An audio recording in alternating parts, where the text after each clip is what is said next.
ഇന്നത്തെ എൻ്റെ കഥയിലേക്ക് എല്ലാവർക്കും സ്വാഗതം. ഇന്നത്തെ എൻ്റെ വീഡിയോ എന്താണെന്ന് വെച്ചാൽ ഞാനിന്ന് ബീഫ് ബിരിയാണീൻ്റെ ഒരു റെസിപ്പി ആയിട്ടാണ് വന്നത്. അപ്പോൾ സ്കിപ്പ് ചെയ്യാതെ കാണുക. കണ്ടിഷ്ടമാണെങ്കിൽ ലൈക്ക് ചെയ്യുക, ഷെയർ ചെയ്യുക, സബ്സ്ക്രൈബ് ചെയ്ത് എന്നെ ഒന്ന് സപ്പോർട്ടാക്കുക.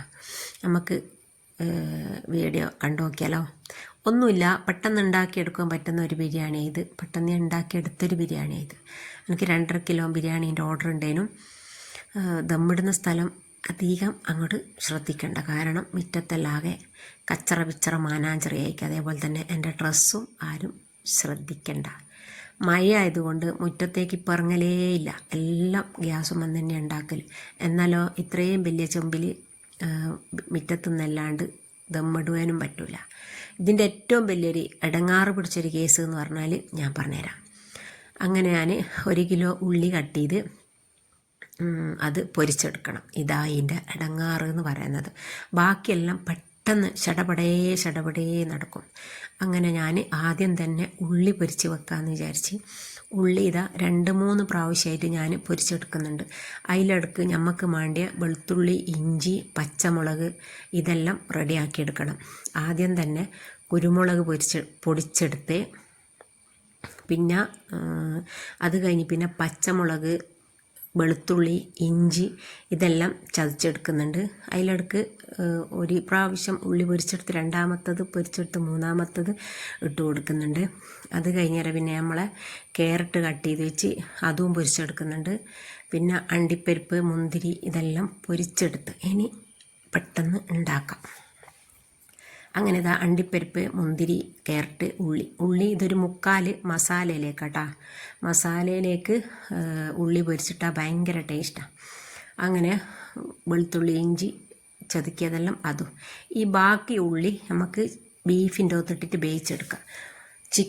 ബീഫ് നല്ലോണം വെള്ളം ഇട്ടിട്ട് വെള്ളം നല്ലോണം തോരണം. എന്നിട്ട് കുക്കറിലിട്ട് ബാക്കി ഉള്ളിയും കൂടി ഇട്ട് മഞ്ഞൾ, ഉപ്പ് ഇട്ട് നല്ലോണം ഞമണ്ടിയിട്ട് അടുപ്പത്തേക്ക് ഗ്യാസുമ്മേൽ വെച്ച് കൊടുക്കുക. ഉള്ളി എന്തിനാണ് ഇടുന്നതെന്ന് ചോദിച്ചാൽ മൊത്തം പൊരിച്ച ഉള്ളി ഇടണ്ട, എന്നാൽ ബീഫ് കരിഞ്ഞും പോലെ ഇങ്ങനെ വെച്ച് കൊടുത്താൽ.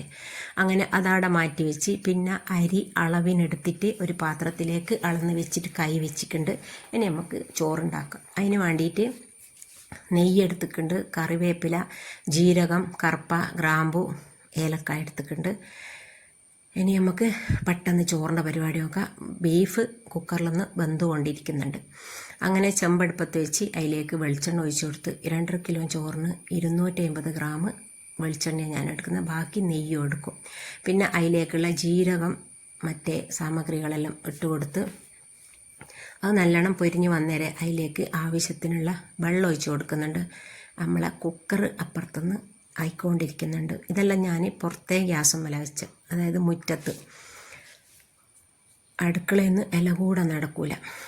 അങ്ങനെ അതിലേക്ക് നെയ്യ് ഒഴിച്ച് കൊടുത്ത് പിന്നെ ഉപ്പിട്ട് കൊടുത്ത് പിന്നെ നാരങ്ങ നീരൊറ്റിച്ച് കൊടുത്താൽ ചോറ് ഒന്നിനോടൊന്ന് തൊടൂല എന്ന് പറയും. പടിയൊന്നല്ല, അനുഭവത്തിലുള്ളതുകൊണ്ട് അതും ചെയ്തു കൊടുത്ത് പിന്നെ അരിയിട്ട് അതാടുന്ന് വേകുന്നൊരു സമയം നമുക്ക് മസാല ഉണ്ടാക്കണമല്ലോ. മസാലേൻ്റെ തൊട്ടുകില്ല. അങ്ങനെ പാൻ അടുപ്പത്ത് വെച്ച് അതിലേക്ക് ഇഞ്ചി, വെളുത്തുള്ളി, പച്ചമുളക് ഇട്ട് നല്ലോണം അതൊരു പച്ചമണം മാറിയോ അതിലേക്ക് ഇതാ തക്കാളി ഇട്ട് കൊടുക്കുന്നുണ്ട്. പിന്നെ കുറച്ച് സമയം മൂടി വെച്ച് ആവശ്യത്തിനുള്ള ഉപ്പ് ഇട്ട് കൊടുത്ത് പിന്നെ കുരുമുളകിൻ്റെ പൊടി, മഞ്ഞൾപ്പൊടി, ഗരം മസാല, ബീഫ് മസാല, മുളക് പൊടി ഇതെല്ലാം കൂടെ നല്ലോണം ആവശ്യത്തിനുള്ള അതിലേക്ക് ഇട്ട് കൊടുത്ത് അത് നല്ലോണം ഒരു പേസ്റ്റ് രൂപത്തിൽ ആയി വന്നേരം കുറച്ച് തൈര് മാണ്ടതേനും. പക്ഷേങ്കിൽ എൻ്റെ കയ്യിലില്ലാത്തത് കൊണ്ട് ഞാനത് ഇട്ട് കൊടുത്തിക്കില്ല. അതിനെപ്പറ്റി ഞാൻ ഓർമ്മിച്ചിക്കില്ല. പിന്നെ ഇതാ ഈ കുക്കറും ബീഫും എടുത്ത് വന്ന് അതൊരു 80% അങ്ങനെ വെന്ത് വന്നിക്ക്. പിന്നെ ബാക്കി അതിൽ നിന്ന് വെന്ത് വന്ന് പിന്നെ ഇതാ ചപ്പിട്ട് കൊടുത്ത് പിന്നെ ഇതാ നമ്മളെ ഉള്ളി പൊരിച്ചത് ചേർത്ത് കൊടുത്ത്. ഭയങ്കര ടേസ്റ്റാട്ടാ, ഞാൻ വെറുതെ പറയുന്നതല്ല. അപ്പോഴത്തേക്കിന് ചോറും റെഡിയായി വന്ന് ഇനി മുറ്റത്തുനിന്ന് ദമ്മിടുന്നുണ്ട്. മുറ്റത്തുനിന്ന് ദമ്മിടുന്നത് ഞാൻ പറഞ്ഞല്ലോ ഇതെല്ലാം കൊണ്ടാണെന്നുള്ള.